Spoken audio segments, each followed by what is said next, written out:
Welcome to Sober Sunrise, a podcast bringing you AA speaker meetings with stories of experience, strength, and hope from around the world. We bring you several new speakers weekly, so be sure to subscribe.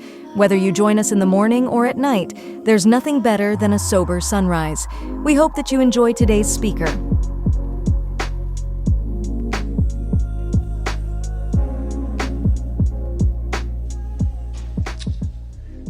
My name is Jeffrey B., and I'm an alcoholic. 5 minutes before I just got introduced, I just had a huge spiritual awakening. I'm not really going to get to it, but I'm a little bit flustered. I got to see a man that just told me to trust the process back in 2003, and I haven't seen him since maybe 2004. And I got to see him here today. And we talk about this guy within inside my household, me and my wife, quite often. Lately, and this is the reason why, it's because he's here. So to who you are, I love you. I call myself an alcoholic. So what is an alcoholic? You know, it's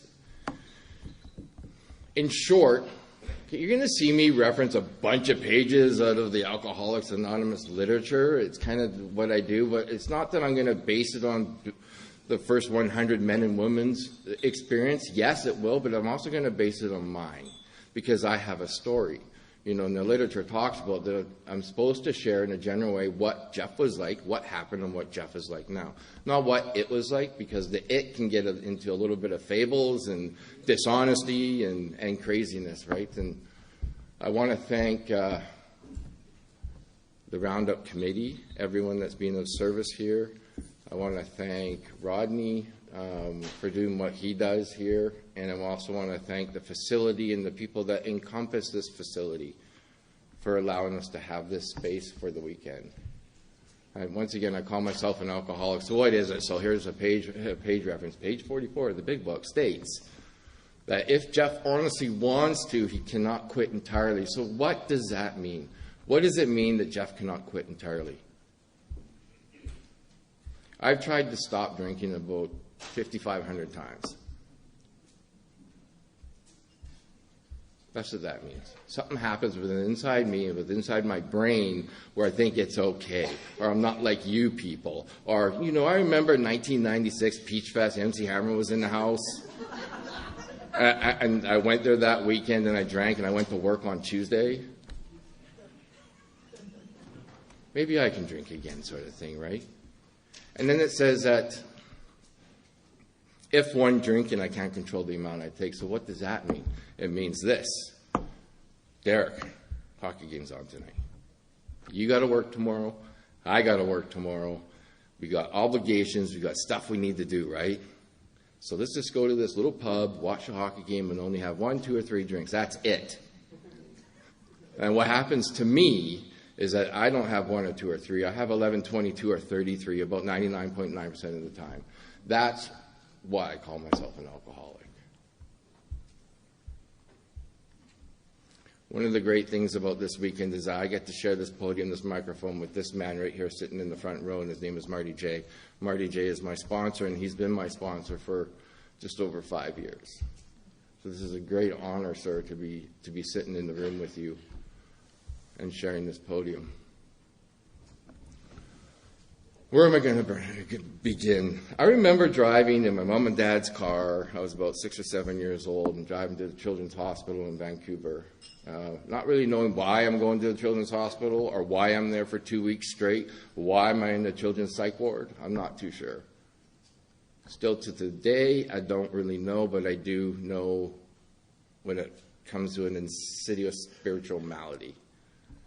There's something different about this guy at a really, really young age.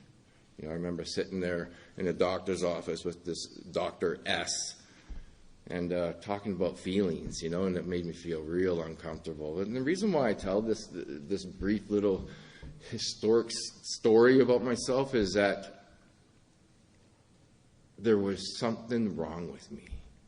You know, not that my mom said or my dad said or my 2 brothers said or even the doctor said. I figured this out within inside the 5.5 inches between my ears and my mind.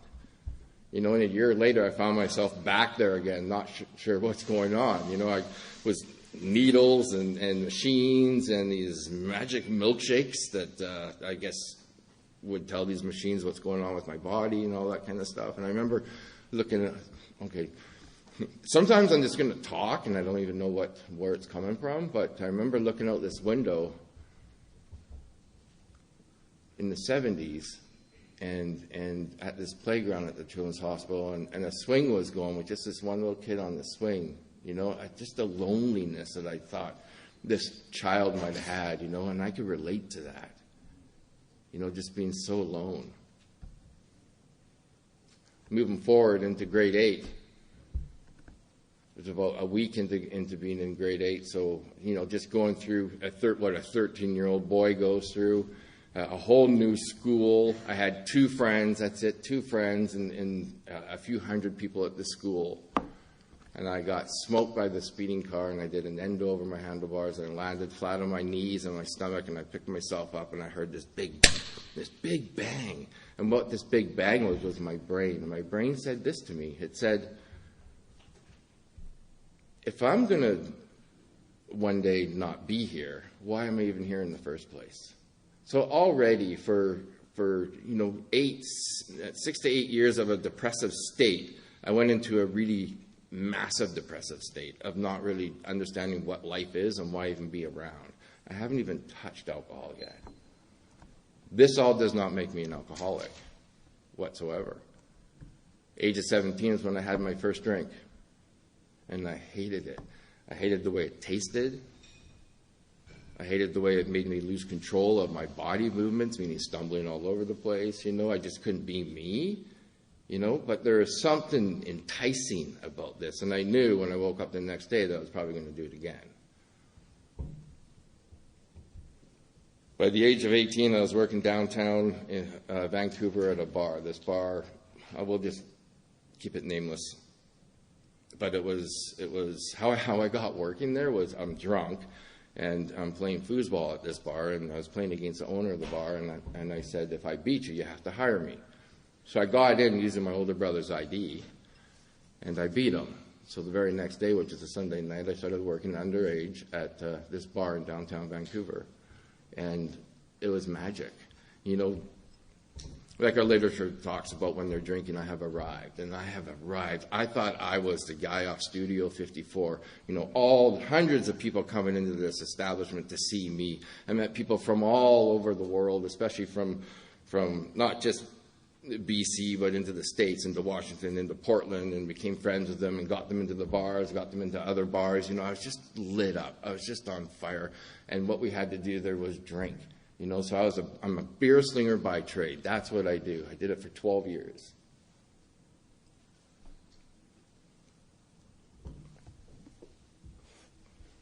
I remember when I was 22 years old inside that establishment, I was behind the bar and this song came on. Okay, my biggest fear today is dancing. It still is. It's just something that I just don't do. I broke my toe a few months ago from dancing in the kitchen with my wife.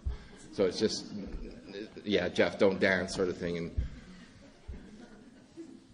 intoxicated, I jumped over the bar, I went to that dance floor, and I started boogieing to some sort of alternative rock music that was going on there, and then I stopped. I had a state of consciousness. Our literature talks about that we crossed this imaginary line. I remember mine, and this was it. I stopped in the middle of that dance floor, and I told myself, you are so drunk.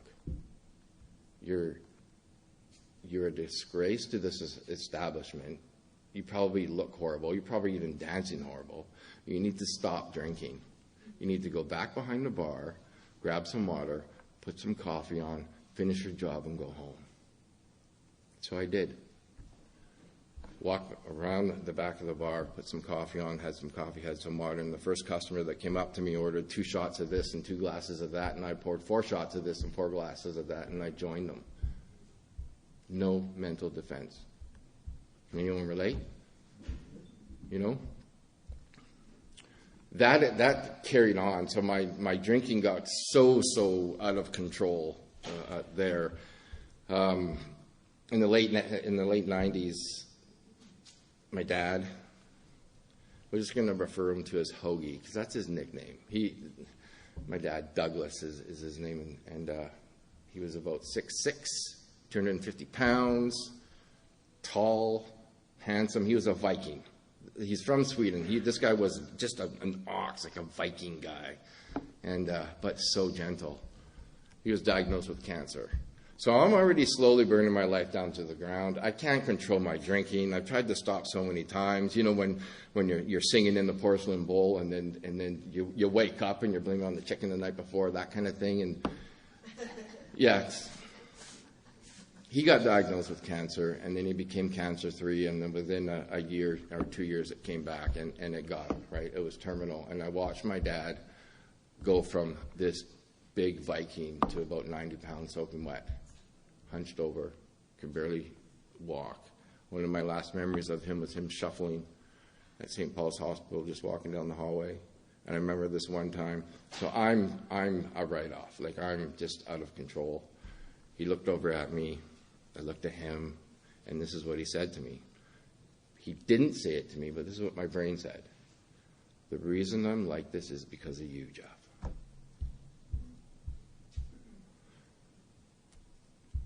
That's what I thought he said. That's what I heard. That's what I heard my brain say. And what that did is it spiraled me down to a bottom that I wish no one would ever get to. And this bottom was like this. I took a trip. Packed a bag with a sketchbook, because I like to draw, a skateboard, because I was an old 80s skater, and one shoe. And I packed my bags and found myself in the downtown east side of Vancouver, homeless. So as we know, the downtown east side of Vancouver, if you don't Google it, it's where all of God's forgotten children go. That's what we used to call ourselves. It's right in the middle of the downtown east side of Vancouver is Main and Hastings. So picture this. Main and Hastings. I'm one block on the west side at Hastings and Columbia, looking at these people going, I'm not like you. I'm living in the skids, thinking I'm in the Hamptons sort of thing, right? You know what I mean? December 1st, 1999, my dad passed away. I lost my king. I lost the guy that brought me up. You know what I mean? And Hoagie. I found myself at the Lionsgate Bridge. You know that bridge that separates the North Shore from Stanley Park, right? It's like the Golden Gate Bridge of San Francisco, majestic. It's got those lions on both sides. And I'm walking across, so I found myself in the middle of that bridge wondering how warm the water was. And I woke up at my little brother's house in Coquitlam, which is an hour away. I don't know how I got there. How I got off that bridge, I had no idea. Today I do. And if we can think outside of the box, this is how I know. I'm named after one of my mom's little brother. His name is Rudy. That's my middle name. Rudy, I know, I feel it in my intuition, was one of us. But he couldn't find us. He was on that bridge at the age of 30, like I was, in November, like I was, almost to the day, to the exact time. He jumped. He didn't survive. Who do you think got me off that bridge? Obviously, by the grace of a loving power, and my uncle. I truly believe that story. So I'm at my little brother's house. This was 2002. And my little brother, he's my big brother, but he's my little brother by age.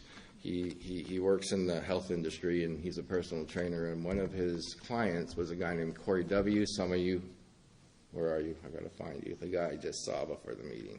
There you are. You know who Corey W. is. And he was a director of a treatment facility. And Chris, my brother, was talking to him about me and what I'm going through. And he told Corey that he found me, and Corey said, okay, keep him there. Don't let him use the phone. Don't let him leave your house. He put me on restrictions before I'm even in treatment. And in December 24th, I got into this treatment center. And it was the best Christmas Eve of my life, 2002, December 24th. Why was it the best? Because I opened that door to 50 men that were just like me. Some of them in different fellowships, different issues, but they all had a spiritual malady, every single one.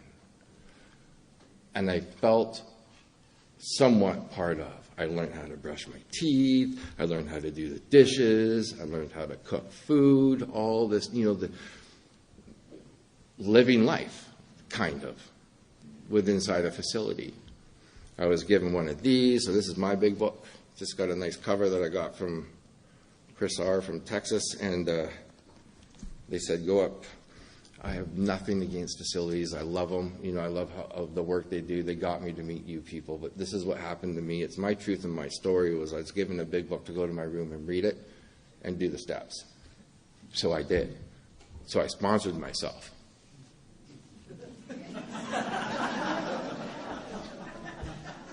Yeah.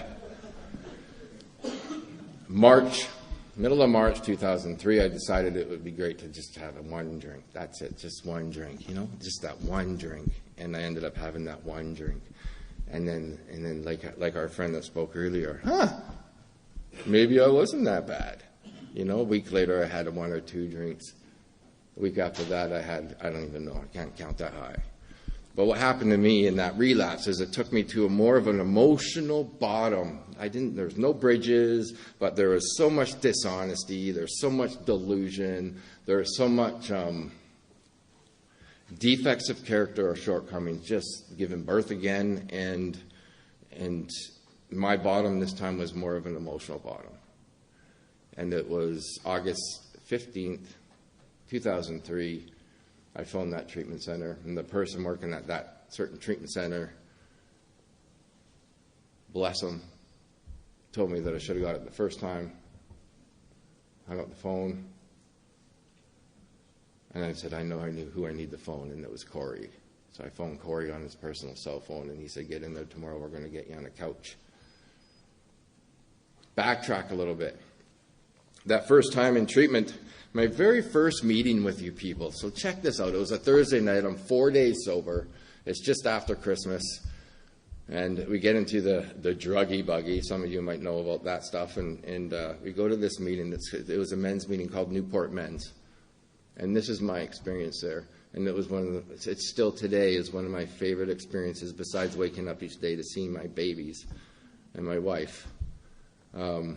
I walked inside that door, and there was this guy. This guy stood out. He was wearing black galoshes, pinstripe overalls, like farmer galore, huge beard. But this is what he did. It might blow you out of the water. It's pretty fantastic. As I walked in there, and he put his hand out. He put his hand out to me.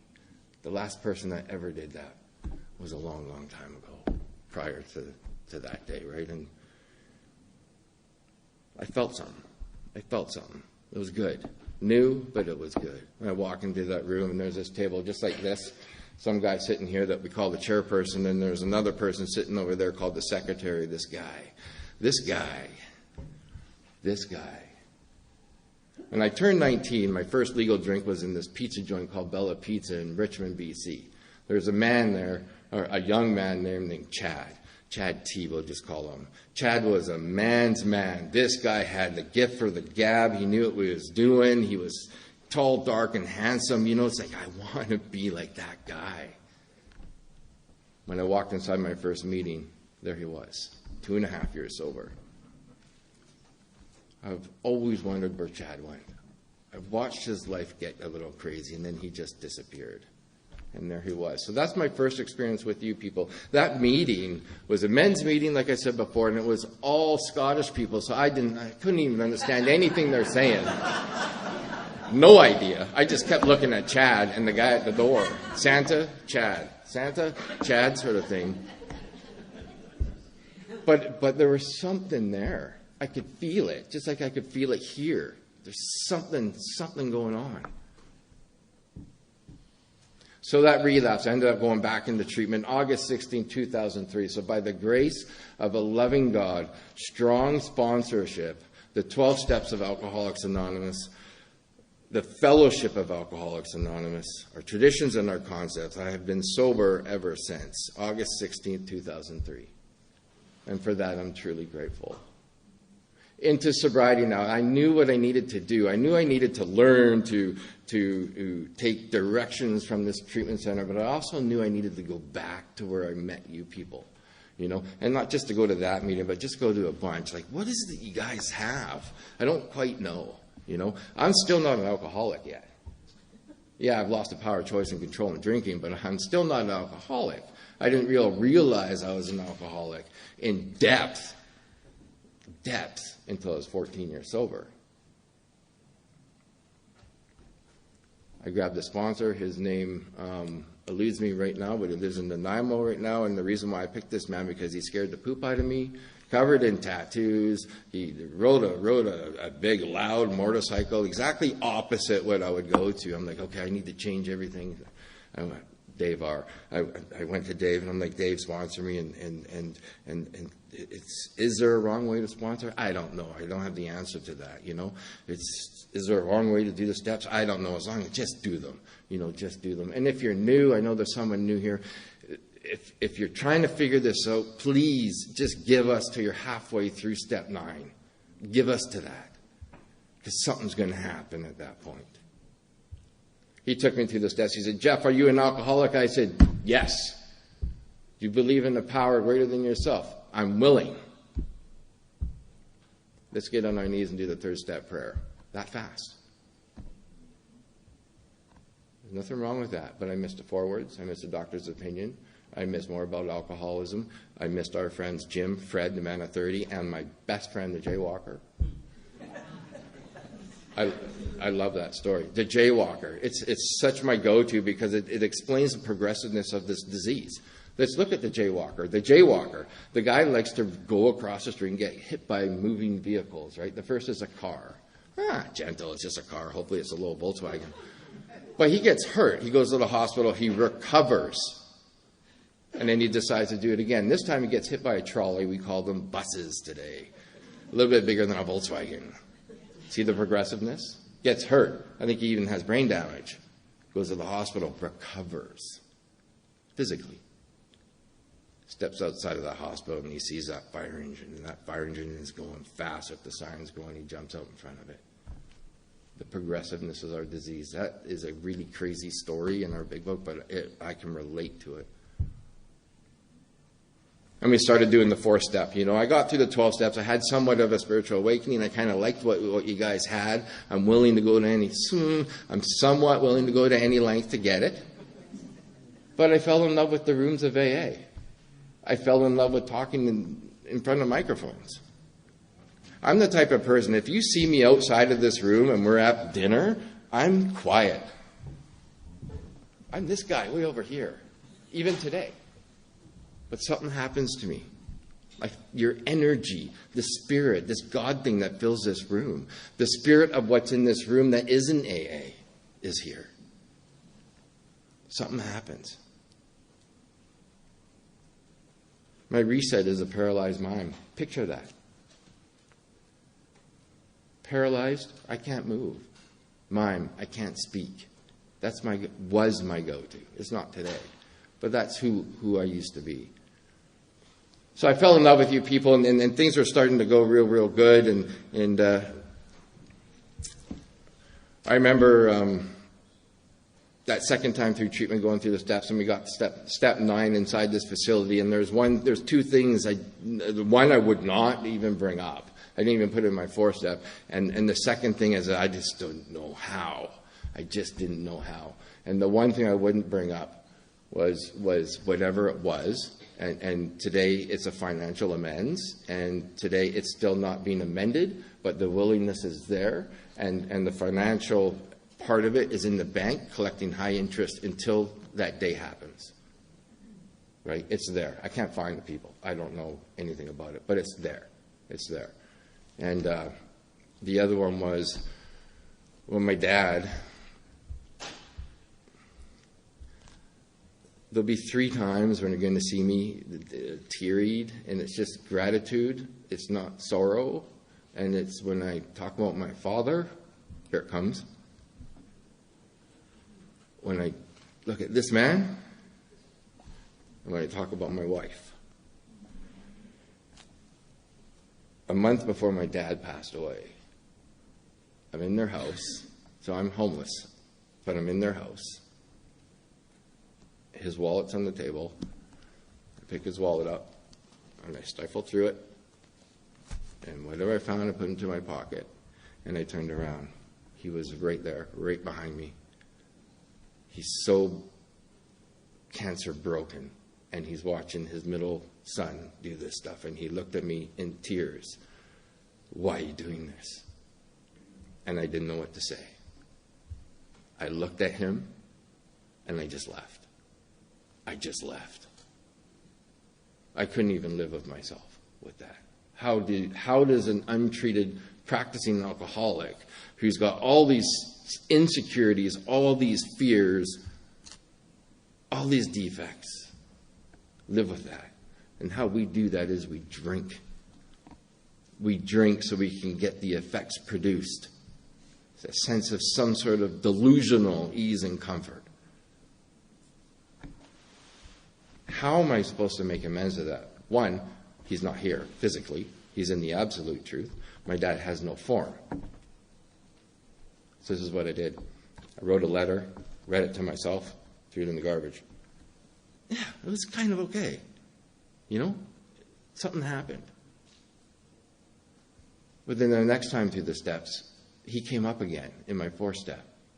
I'm like, okay, he's in my list of my 8th step. How am I going to do this? It's not done. It's not done. So I wrote a letter. I read it to another man. Ceremonial burning. I can breathe a little bit easier. But when I saw my mom, I looked at my brothers, I thought about my dad. Worry, remorse, and morbid reflection were still there.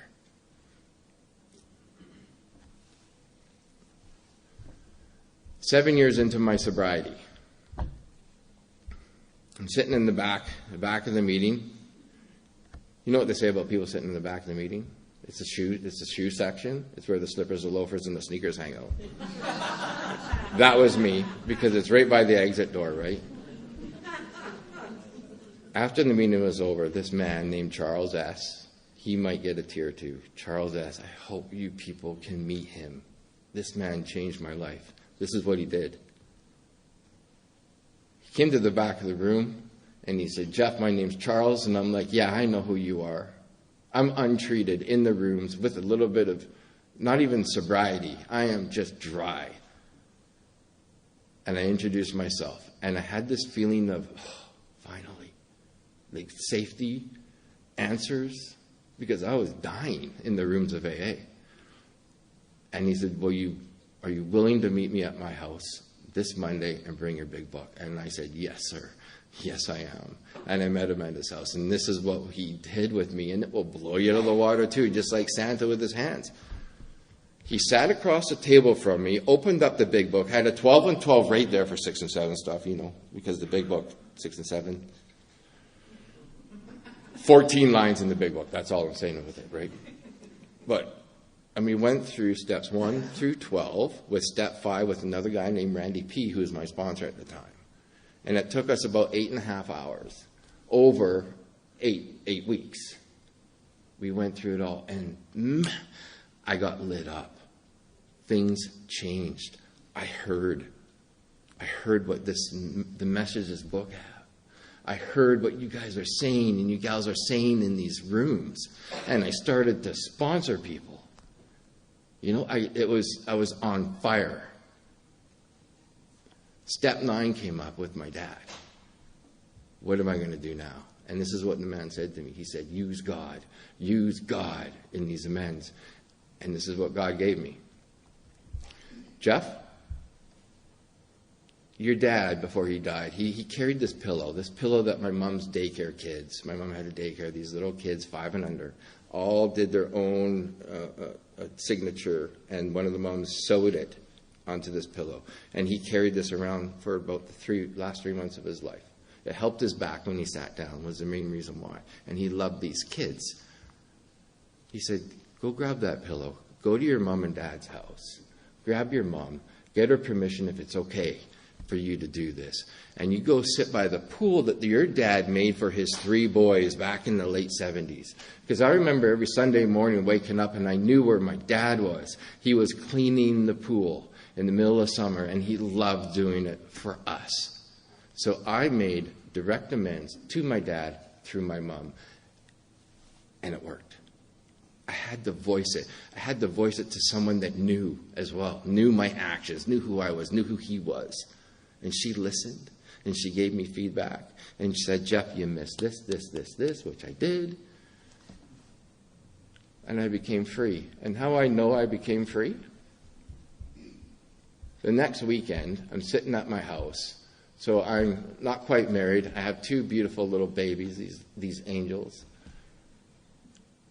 And I'm sitting on the couch. It's in the middle of the day, and my doorbell goes. This is about 2007, 2008. So I'm like 5 years sober, 6 years sober. And I open the door, and guess who was at the door? My dad.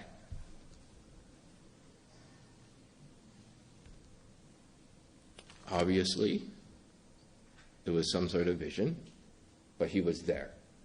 And he walked into this room and he said, Jeff, I just want to see how you're doing. And he looked like the Viking I grew up with. He looked so healthy. And he's paraded around the house and he said, I'm so proud of you, but there's things I need to do. There's things I have to do. And he left. And I woke up, standing up in the middle of the living room. Not where I first started, on the couch. Freedom. Another week goes by, I have this dream. So it's at night.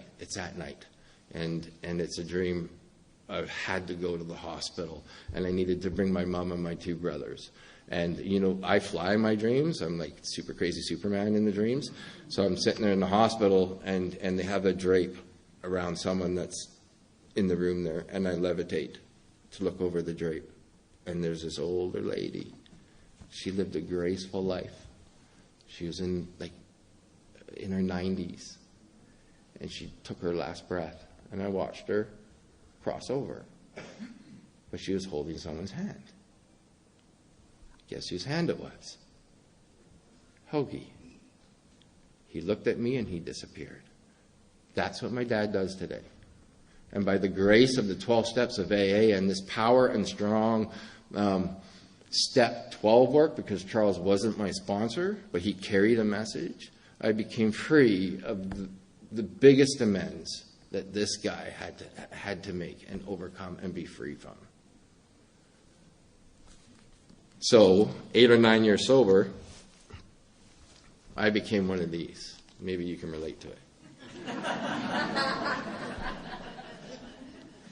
I became one of these that I know that on page 95, line 2, 6th and 7th word is, you're welcome.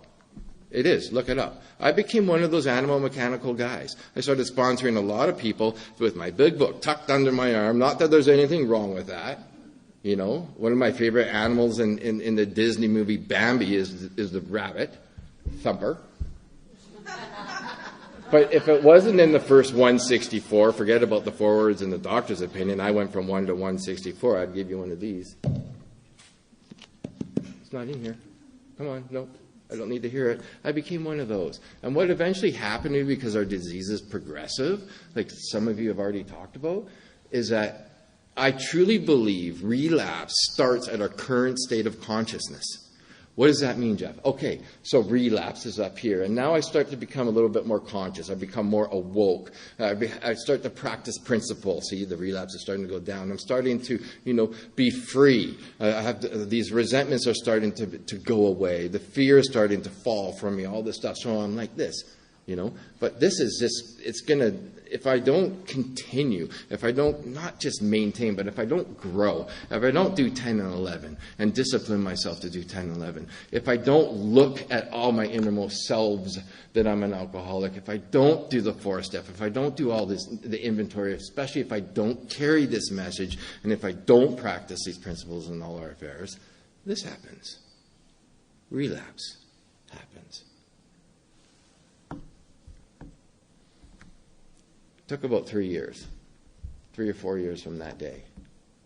From the guy with the big book tucked under her arm, I ran, and I was talking to Marty. I'm like, Marty, how do I tell this story in a general way without breaking anonymity with the people, even with the structure I might have been in? How do I protect anonymity in a big way? Because I don't ever want to break it. And I found it. And you know where I found it? In the big book. And you know how I found it? Is that I found the big book that came from a retreat. And you know when people sign it, like we just did there, people write things. And this one person wrote, she's from Kelowna, and she wrote, page 206 saved my life. What's in page 206? Women suffer too. What is she talking about there? And I started to read it. And this is what it says. I found myself in a situation that filled me with a raging and righteous anger. I'm 14 years sober. I'm Mr. Thumper. I'm the guy that has the book tucked under my arm. I'm becoming very, very animal, mechanical with our program. There's not much love. Not much love. A lot of knowledge, no experience.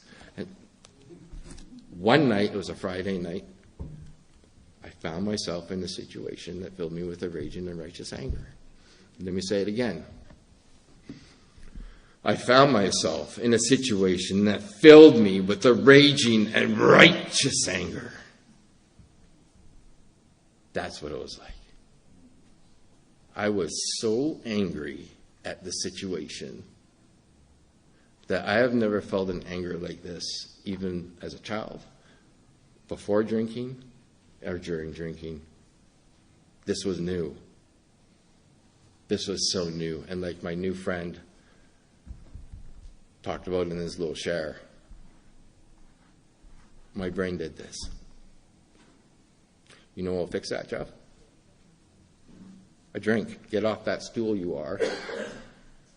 20 feet behind you in an ice box is a bunch of booze. You need to go get some. And you need to show these people what they're doing to you. And I thought, yeah.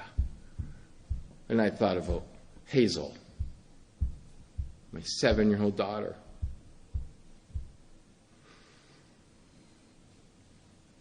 And I thought about Oliver, my 12-year-old son.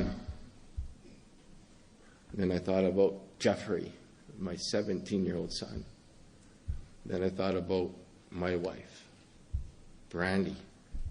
Yeah, this alcoholic had to marry a lady named Brandy, named after a booze, of course.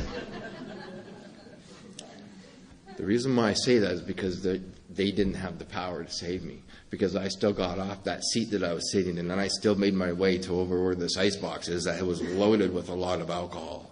And on my way there, my brain still was doing stuff to me. And this is what my brain said. My brain said, you know what? It's Friday. Your home group's on Monday. Just do this for 2 days and go back to your home group on Monday. You guys heard the beginning in a general way what my story was. That's not what this guy does.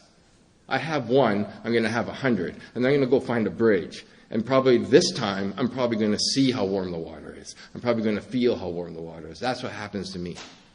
But I believe, just go back to your home group on Monday.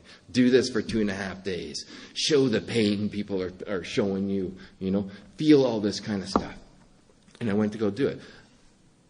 Little did I know, I went 20 feet past the ice box into a bathroom, and I found myself looking at myself in the mirror. And I got the cold sweats.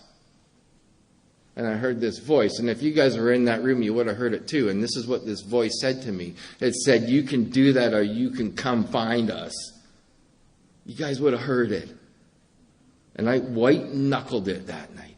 The bottom of page 43 says that we won't have this mental defense, except in few rare cases. That was the rare case where somehow there was a rare case where I didn't drink that night.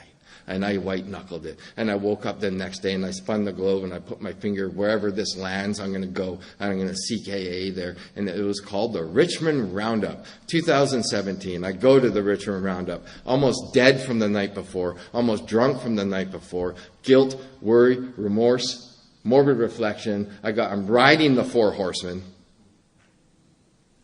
But I had enough willingness to go. And I go. And this is how I showed up.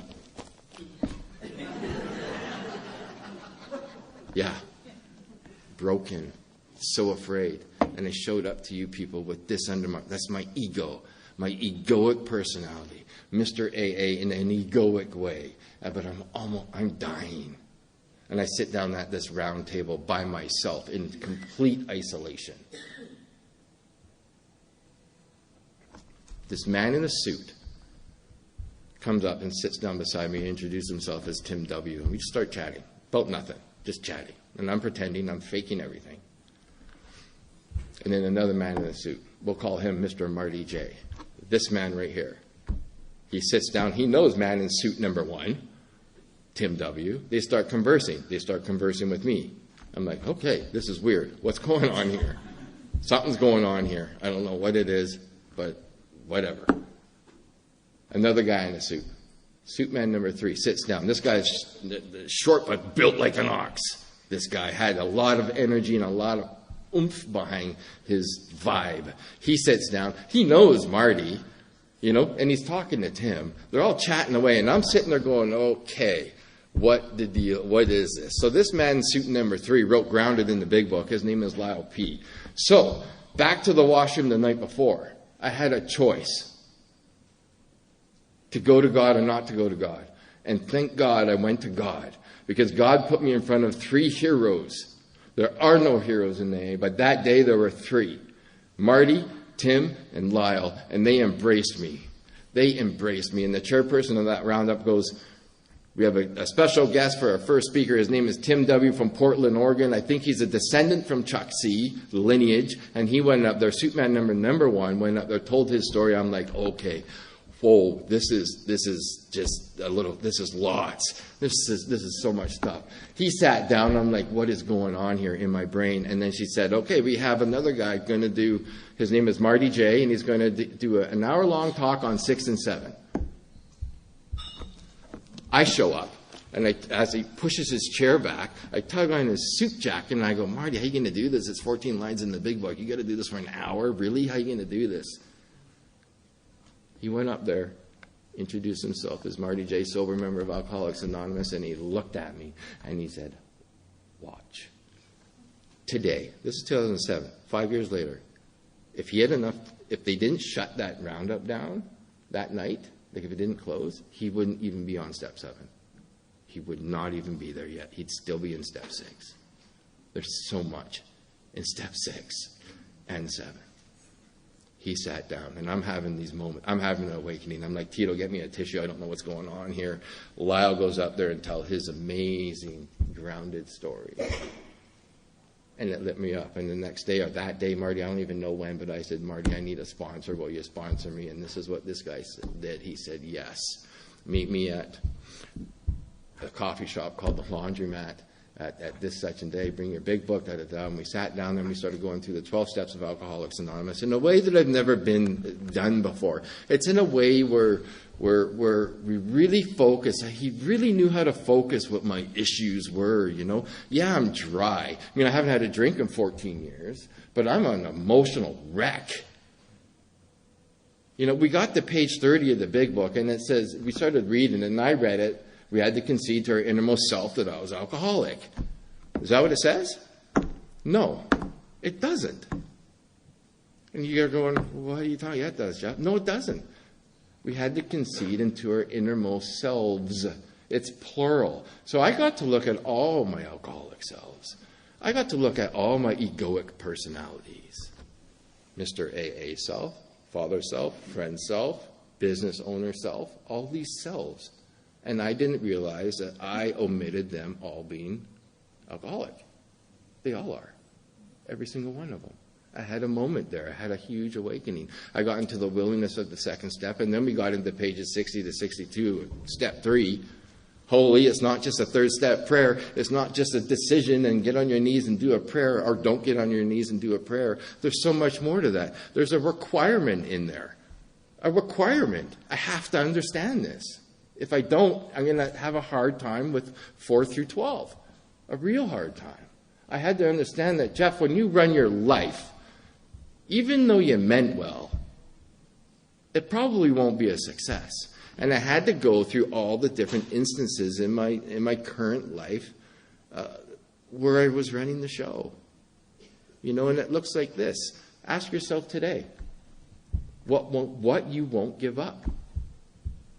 Red lights, bank lineups, spouses, dogs, cats, 3 llamas, 30 chickens. True story, they're in my backyard. I live on a little hobby farm. Why won't you give those up? Why? And then, how would God have you be in that? And how God would have me be is this. It's like an attribute. What attribute does your God need to have in order for you to trust him? It, her, whatever it is. The God of your own understanding. Rab's God might be a majestic eagle going up this mountainside, and mine might be a 3-legged llama. It doesn't matter. We're all still going to the same place. Right? Whatever it is, whatever our own conception is. My God has to have love. My God has to have kind. Has to have compassion. My God even has to have, page 132, humor. We insist on enjoying life. Now, let's do the 3rd step prayer. In the 4th step, 1, 2, 3, columns 1, 2, 3, 4, columns 1, 2, and 3 are victim mode. This is where I get to be the victim, right? And this is where it was shown to me was that, so you're angry at this place, institution, or principle. So what was really going on for you? Because anger is a secondary emotion. Jeff, where are you hurt? Where are you threatened? What's being interfered with? Never saw that. Never looked at it. I just thought anger was anger, one of these sort of thing. Or sitting in the back of the room with your nose scrunched up like you're smelling something sour. Anger, her. Hurt, threat, interference. Now we get to go into the 4th column. And I didn't realize that the 3rd and the 4th column is a meditative practice. For me, it's a meditative practice where I get to start practicing through the willingness of the 3rd step to forgive column 1. To forgive column 1. And when I get to forgive column 1, I get to move into the 4th column and eliminate everything about the other person. Forget about them completely. Jeff, where are you to blame? It doesn't say, Jeff, what's your part in it? Where are you to blame? And thank goodness it doesn't say, Jeff, what's your part? My part tells me that you still have a moat. My part? What about yours? It's a judgment statement. This is just the way I see it. Where are you to blame? And we got to work through all that. We did a 5th step, and then we got into step 6. Step 6 is like this. You're on the tip of an iceberg. You're sitting there. You've memorized the 7 lines in step 6 on page 76 of the big book. But there's so much below the iceberg that you can only see through experience, that you can own. It's not about knowledge, it's all experiential. Because remember, I was one of those guys with the big book that memorized all the black letters, all the black numbers, all the black words in this book. But I was missing experience. Our book talks about experience and knowledge, not knowledge and experience. Just like it says love and tolerance and not tolerance and love. This is what tolerance and love looks like. Love and tolerance is more like this,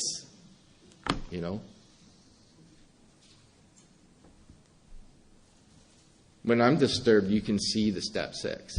You can actually see it. It's almost like unity, service, recovery, mind, body, soul. Because I'm disturbed and I'm like this. Something ain't going my way. I have a resentment before this guy's sharing again at this meeting. He's going to say the same thing again. Jesus, here comes a broken weed whacker, whatever it is. And I'm sitting there like this. I'm disturbed. But through repetition, through the repetition of thought, word, action, habit, character, destiny, it's an equation for a complete psychic change. And doing this over 5 years with this man, with my God, is that I get to uncross my arms. And you'll see them get uncrossed. And then my wrists will slightly cock upwards, not like, this sort of thing, but just like this. Because this is vulnerable. This is vulnerable. This isn't. This is like standoffish. This is naked. You know what I mean? It's vulnerable, it's scary, it's new. Then I get to my breath to Jeffrey. When Jeffrey was first born, he wasn't breathing. He wasn't breathing. But he was breathing. Meaning it wasn't controlled. I get some people like to breathe. Nothing wrong with that. Doesn't work for me. I like to get to a baby's breath where it's not controlled. So I remember looking down at Jeffrey. He's not breathing, but his tummy's going in and out. It's just going in and out. His ego isn't breathing. His body's just breathing. It's just breathing. I get my breath to that, and I have these 1,000 monkeys in my brain, and I try to get it down to 999 because it's one less of 1,000, and hopefully I can get it down to 998, 997, et cetera, et cetera.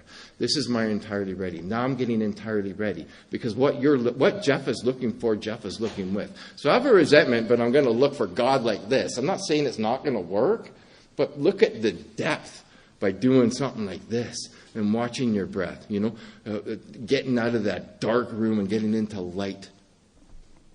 Step 6, it keeps going. And now I get to humbly go to this power. And God, please remove this defect of fear, of hurt, threat, self-reliance, self-knowledge, and help me show up how you would have me be, not for my freedom, so I can be of service. So I'm going to be of service to you. So I can be of service to my kids and all my animals and my wife and my employees and all that kind of stuff. 6 and 7, it's remarkable.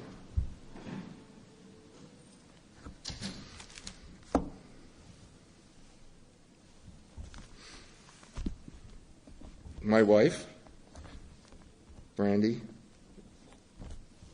I wish you could all meet this lady. Wow. Our literature comes true. It does. Because page 119 of the 12 and 12, it says this. One boy meets girl on AA campus. That's our story. 20 years ago.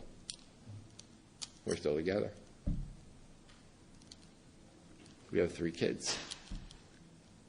It's not been easy. It's been a little bit difficult.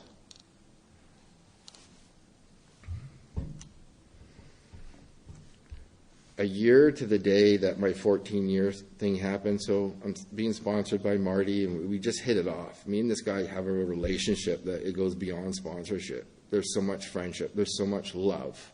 I can ask him things I would ask my dad. I can ask him things that I'd ask my best friend. And then I also get sponsorship from him. I remember phoning him one day, justified. I am so justified, and he's going to back me up. Marty, hey, guess what? This, X, Y, Z. And this is what he said to me. That was really inconsiderate and excessive. And I'm like, what? Marty, I'm sensitive. Page 125 tells me so. But he gives me the truth. And he's given me so much support. So much.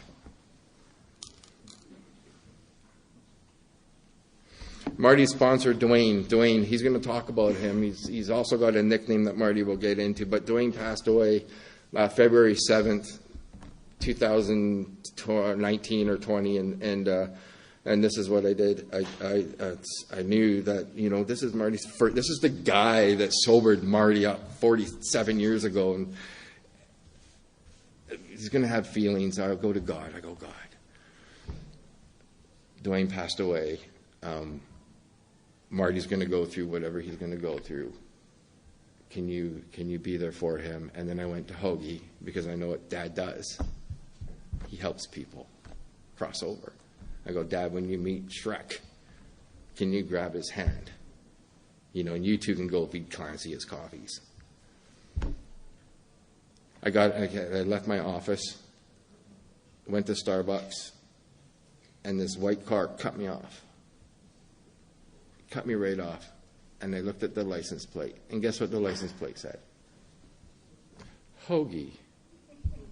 He's showing up everywhere. I was in Portland at Rule 62 in March this year doing a pitch down there, and with my wife. She came with me, and Oliver, he's allergic to peanuts, tree nuts, almonds, fish, all this stuff. So we got to watch what we bring home, grocery-wise. We got to watch what we eat. We're down there. We're like, yeah, sweet. Let's go get Chinese food. We can do something like that. So we go to get it. I have it on the Navi system, and I missed the turnoff. And I go to my wife, Brandon, I'm like, babe, I just missed the turnoff. And she goes, no, you didn't. Look at the street. Guess what the street's name was? Yeah. Hoagie. He's in my life still today in great ways. You know, I'm one of those people that just can't let things go. I got to do stuff. I am not like Anna and Elsa off Frozen, let it go. That doesn't work for me, because all that does for me is I stuff it down. It's like putting it on the back burner. It's going to boil over again. I got things that I need to do. You know, and it's about our 12th step. It says to practice these principles in all our affairs. How do we practice principles in all our affairs? Raise your hand if you're in your last 30 days. Last 30 days. Sweet. No one put their hand up. Because I don't want anyone to be in their last 30 days. How do we check to see if we're in our last 30 days? Hypothetically, you know, I do air quotes and metaphors that don't even make sense. But how do we look at that? Well, let's look at it. You know, let's do the steps backwards.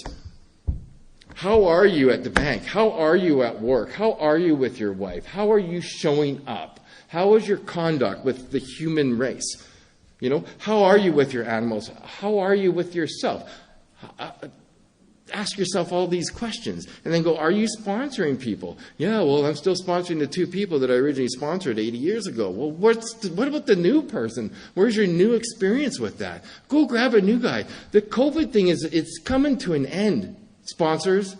We are going to get rattled with sponsees pretty soon here. Get ready. Just pull our big boy and big girl book pants up and get ready to go sponsoring all these people that only know AA through Zoom, through modem to modem. Have you had a spiritual awakening? How far back do you have to go to find glory? How far back do you got to go?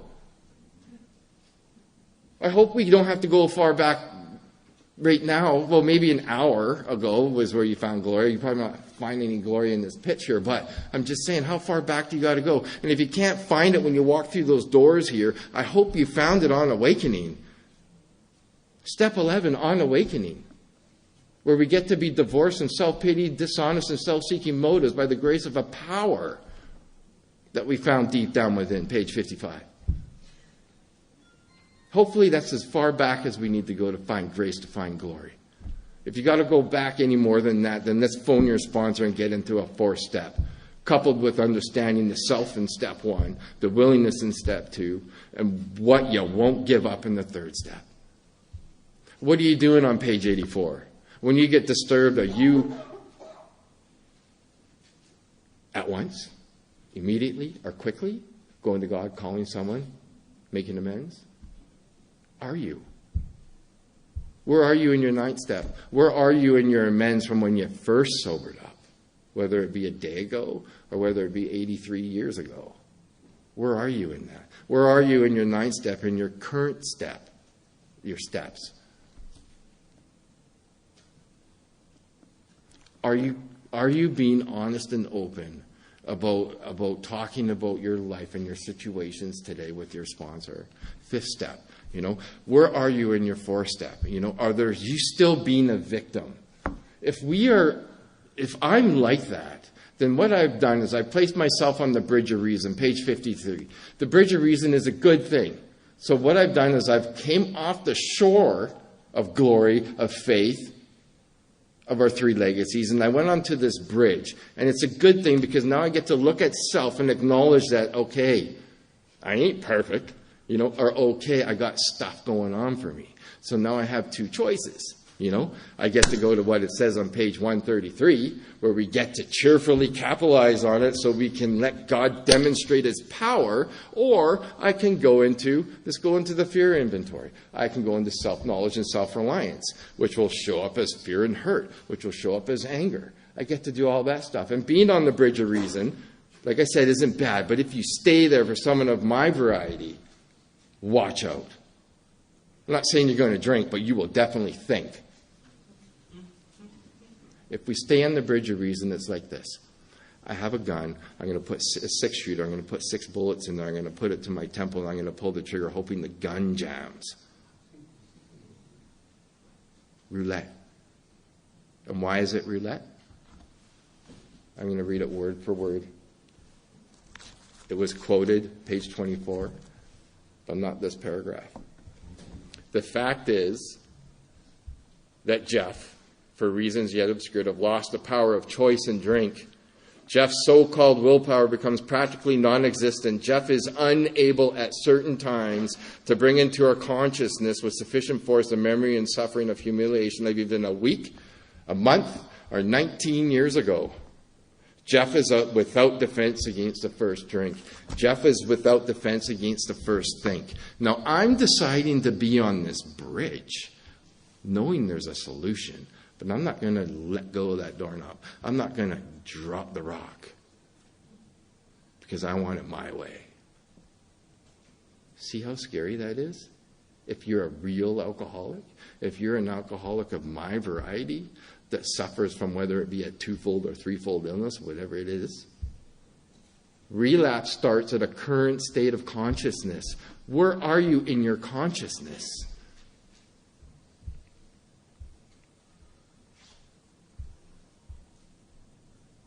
I love AA. I love it so, so much. From a guy that was full of fear for his entire life. From a guy who thought he would never get married.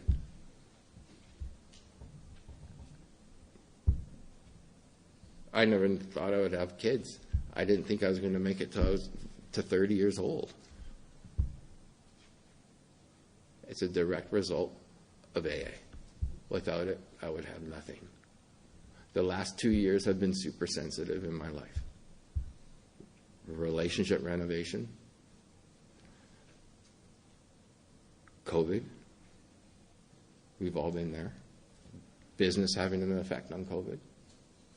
COVID having an effect on business. 17-year-old son. Yeah.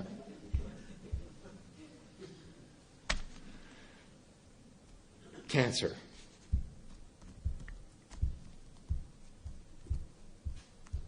For me, COVID is a blessing. Let's look at this from an entirely different angle. For me, because of COVID, and because of modem to modem, and because certain people that's got this Zoom thing going, there's some of us that just grabbed onto it and then shared it with the world. My buddy Mike McKay, who's gone now, he's one of them, from St. Louis, put me in front of a lot of people. I started to sponsor people that weren't local. I have a beautiful sponsee named Mark M. from Chicago who is blowing me out of the water with his 4 years of sobriety. I sponsor a guy named in London. Wow, 16 years sober. Where I was at 14 years sober. And I'm watching the change there. I go home and I watch my wife, hairless, losing weight, suffering, cancer. How am I going to do this? Sponsorship. That's how you do it. Trust me. My friend Ernie from Cambridge, Ontario, flew here to bury his brother who died of this disease. Looked at me and goes, Jeff, I don't know how you're doing this. And I said, Ernie, I'm not doing this. Trust me, if I was doing it, I'd be dead. God's doing this. I have to keep drawing near because we don't know what life is going to give us. I'm a firm believer that I don't live life on life's terms. I get it. But I'm trying my best to live life on God's terms. How would God have me be? And that being develops in the action of doing. And that's how Jeff is trying to show up. Because I can show up in a way where a barista self, because the coffee's not strong enough, and get real angry over that. That's a true story. True story. I woke up one day and I'm so tired and I have a business meeting at work to do, and this self showed up, knocking on my door going, you got to go downstairs and make that coffee and make it super strong. And I'm like, whoa, where did you come from, Mr. Barista Self? Let's do some step 11 around that. I can promise you two things in Alcoholics Anonymous. The government wants their money. They do. and you never have to drink again. My name is Jeff. I'm a sober member of Alcoholics Anonymous. Thank you for listening to Sober Sunrise. If you enjoyed today's episode, please give it a thumbs up as it will help share the message. Until next time, have a great day.